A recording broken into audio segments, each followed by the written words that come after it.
Hi అండి. నేను మీ Surekha. Welcome to Gunupudi vlogs.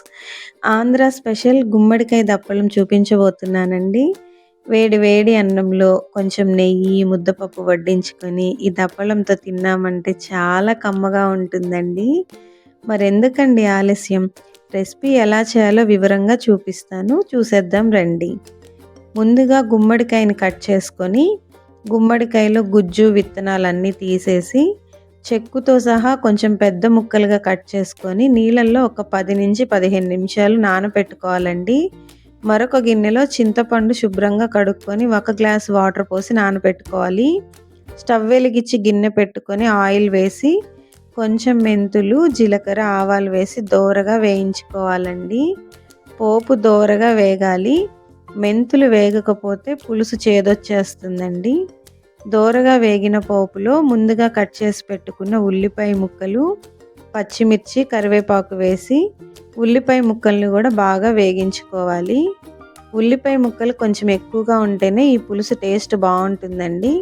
ఉల్లిపాయలు అలా రంగు మారిన తరువాత కట్ చేసి పెట్టుకున్న గుమ్మడికాయ ముక్కలు యాడ్ చేసుకోవాలి.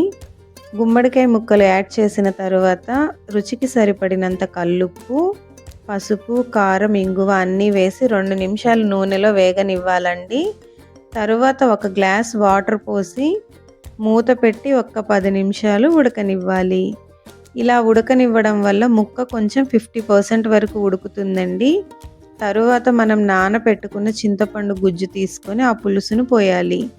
చింతపండు పులుసు పోయడం వల్ల మిగతా 50% గుమ్మడికాయ ఉడుకుతుందండి. అలా పులుపులో ఈ ముక్క ఉడకడం వల్ల పులుసుకి మంచి టేస్ట్ వస్తుంది. పులుసు యాడ్ చేసుకున్న తర్వాత మన టేస్ట్కి తగినంత బెల్లం యాడ్ చేసుకోవాలి. కొంచెం స్వీట్ ఇష్టపడే వాళ్ళు ఇంకొంచెం ఎక్స్ట్రా బెల్లం యాడ్ చేసుకోవచ్చు. అలా పులుసు, బెల్లం అంతా బాగా ఉడికిన తర్వాత మనం పులుసు చిక్కబడేదానికి పిండి యాడ్ చేసుకోవాలండి. బియ్యపు పిండి అయినా పర్వాలేదు, శనగపిండి అయినా పర్వాలేదు. నేను ఇక్కడ బియ్యపు పిండి యాడ్ చేస్తున్నాను. బౌల్లో 1 స్పూన్ బియ్యపు పిండిలో కొంచెం వాటర్ పోసి కలిపి ఉండలేమి లేకుండా యాడ్ చేయాలండి. పులుసులో ఈ బియ్యపు పిండి పచ్చిదనం అంతా పోయే వరకు ఉడకాలి.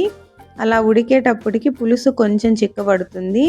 అలా చిక్కబడిన తరువాత మనం పులుసుని స్టవ్ ఆఫ్ చేసుకొని సర్వ్ చేసుకోవడమేనండి. మనకి కావాలంటే ఇంకొంచెం వాటర్ కూడా యాడ్ చేసుకోవచ్చు.